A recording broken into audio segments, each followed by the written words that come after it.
જે આજે અમારા 6 થી 8ની છોકરીઓ છે એ ગ્રીન, યલો અને ઓરેન્જ કપડામાં આવી છે. અમે બધાએ થીમ રાખેલ હતી ને આ એક જો બ્લેકમાં ઓરેન્જ, યલો ને ગ્રીન. અમારા છોકરાઓ બ્લેક એન્ડ વ્હાઇટમાં છે.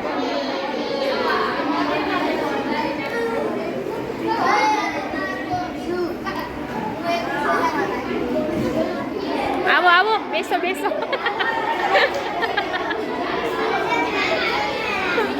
એ ઓલા ખુરશી પરથી લઈ લો. માં ખુરશી પરથી લઈ લો, બેન બેસી જાય. ના, અમે તમારી પાસેથી કંઈક શીખશું આજે.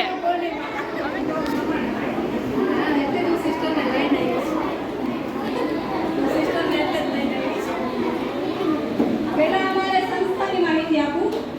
અમારા સંસ્થાનું નામ શું છે ખબર છે કોઈને? બેનરમાં લખેલું જ છે.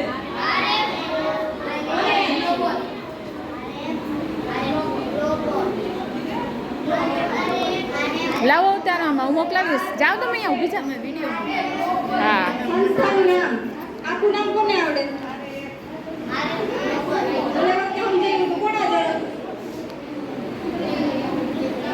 આખું નામ કોને યાદ છે? કોઈને નહીં? આર એટલે રિઝવાન, એ એટલે આડતિયા, એફ એટલે ફાઉન્ડેશન. આખું નામ શું થાય? રિઝવાન આડતિયા ફાઉન્ડેશન. યાદ રહે ને? હવે અમારી સંસ્થા ટોટલ 30 ગામમાં કામ કરતી હતી. કેટલા? 30. હવે આ વર્ષથી 40 ગામમાં ચાલુ કર્યું છે. કેટલા? 40. એમાં મારી અંડર 5 ગામ આવે છે. કેટલા? 5. પેલું વિસાવાડા, પાલકડા, રાતડી, કાટેલા, કુચરી. હવે અમે છે ને આવા અવારનવાર પ્રોગ્રામ કરીએ છીએ એનિમિયા વિશે. તો એનિમિયાની માહિતી હવે હિનાબેન ને ભાનુબેન આપશે.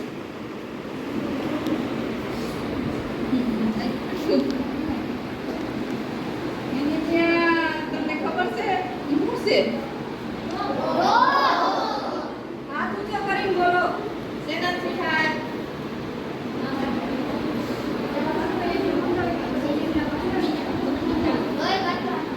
હવે આપણે છે ઈ લોહીના ટકા વધે એના માટે આપણે શું ખાવું જોઈએ? તો કે ઠંડા પાંદડાવાળા શાકભાજી. એમાં પાલક ભાજી, મેથીની ભાજી, તાંજરિયાની ભાજી, ગોળ, ચણા, પછી જે રીંગણા આપણે જે સુધારીએ અને પાણી કેવું થઈ જાય કાળું કાળું, એમાંથી લોહીના ટકા વધે આપણે. એટલે એવું મમ્મી હોય કે આપણે હોય છે એ બકાલું સુધારો તમે ત્યારે તમારે આ ધ્યાનમાં રાખવાનું કે બકાલું પહેલા શું કરવાનું? ધોઈ નાખવાનું. અને પછી જ્યારે વઘારવાનું હોય આપણે ત્યારે બધો મસાલો તૈયાર કરી અને પછી વઘારવાનું. તો આપણે પૂરેપૂરા જે લોહીના ટકા હોય એ આપણા શરીરમાં મળે. ઓલું તમે પાણીમાં સુધારો તો એ બધું નીકળી જાય બહાર ને પાણીમાં ઓગળી જાય ને આપણે એ કાળું પાણી ફેંકી દઈએ. ફેંકી દો કે ના? જોયું તમે? પછી ચણા તમે કાપો તો પાણી કેવી થઈ જાય? એ કાળું તમે રાખો, શાકમાં નાખો કે નાખી દો? નાખી દો ને. શું કામ નાખી દો? કે શાક સેજ કાળું થાય એટલા. પણ ઈ નાખવાની જરૂર નથી. તમારે એમાં શાકમાં ના નાખવું હોય તો સાઈડમાં વાટકો કે ગ્લાસ ભરી રાખી દેવાનો. ઈ આપણે પી જવાનું. તો એનાથી આપણે લોહીના ટકા વધે. અને અથવા તો શાકમાં નાખી દેવાનું, ભલે કાળું થાય પણ એમાં આપણા જે લોહીના ટકા હોય એ પૂરેપૂરા આપણે મળે. ચણાથી ફૂલ મળે હો, પૌષ્ટિક આહાર મળે અને પ્રોટીન મળે અને આયરનનો ખોરાક મળે. બીજો ગોળ રોજ બધાય ખાવાનું. ગોળ કોણ નથી ખાતું? ગોળ તો કોઈ નથી ખાતું. ગોળનું પાણી, ગોળનું પાણી ગોળ ખાવાથી છે ને તમારે તાકાત આવશે અને લોહીના ટકા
ખાઈ જવાનું. જો ઊંઘ ના હોય તો ટમેટું ખાઈ જવાનું. આપણા પેટમાં કંઈ વધાર થાય